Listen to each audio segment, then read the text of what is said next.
नमस्कार, संगीताच रेसिपीमध्ये आपलं स्वागत आहे. कुठलाही शुभ समारंभ असो किंवा श्रावणातली सत्यनारायणाची पूजा, त्यासाठी बनला जाणारा प्रसादाचा शिरा आज आपण बनवला आहे. चला तर मग बघूयात.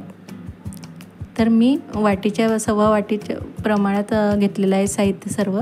तर सव्वा वाटी मी रवा घेतलेला आहे, सव्वा वाटी साखर, सव्वा वाटी गाईचं तूप घेतलेलं आहे, ते आपण पातळ करून घेतलेलं आहे. 11 बदाम, 11 काजू घेतलेले आहे, वेलची पूड, 4-5 तुळशीपत्र, 2 पिकलेली केळी आणि दूध आणि पाणी सव्वा वाटी घेतलेले आहे. चला तर मग आता आपण कृती करूयात. त्यासाठी मी गॅसवर कढई घेतली आहे. कढई आपण जाड बुडाची घेतलेली आहे. तर त्यामध्ये आपण रवा घालून घेऊ. खूप छान तापलेला आहे. तर रवा आपल्याला छान असा भाजून घ्यायचा आहे.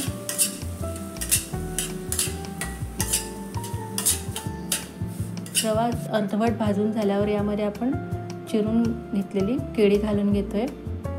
तर केळी आपण यासाठी घालून घेतोय की जेणेकरून ती नंतर घातली तर काळी पडतात.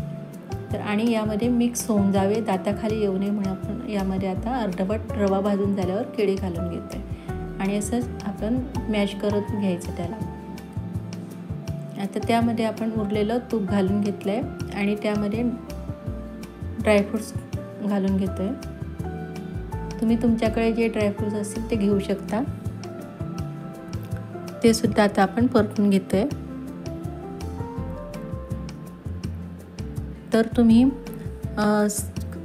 सव्वाच्या प्रमाणात, हे विधिवत प्रमाण आहे, 1.25 किलो किंवा 1.25 ग्रॅम, 1.25 वाटी, तुमच्याकडे जी वाटी असेल त्या सव्वाच्याच प्रमाणात घेऊ शकता. तर आपला रवा असा छान भाजून झालेला आहे.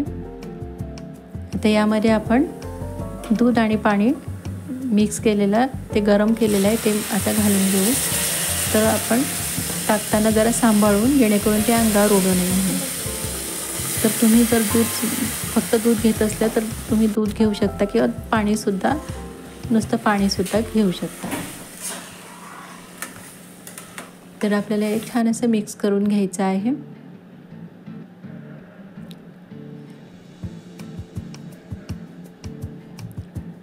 रवा छान फुलला याच्यामुळे आता आपण साखरसुद्धा घालून घेऊ. आता साखर आपली विरघळली पाहिजे म्हणून यावर आता आपण झाकण ठेवून होऊ देऊ 1-2 मिनिटाकरता. आता आपण बघून घेऊ. हे बघा किती सुंदर असं तूप बाहेर सुटायला लागलं आहे आणि रसरशीत असा आपला रवा झालेला आहे.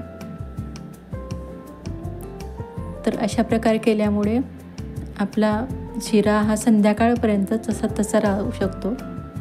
यामध्ये आता आपण वेलची पूडसुद्धा घालून घेऊ आणि वेलची पूड घातल्यावर छान असं मिक्स करून घेऊ. अतिशय सुंदर असा सुवास दरवळतो आहे आणि आपला प्रसादाचा शिरा बघा किती सुंदर झालेला आहे, मऊसूत आणि रवाळ.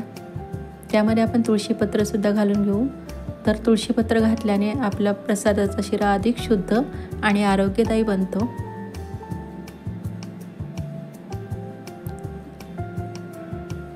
आपला शिरा तयार झालेला आहे. नक्की करून बघा आणि आवडल्यास लाईक करा, कमेंट करा, शेअर करा आणि आपल्या चॅनलला सबस्क्राईब करा. धन्यवाद.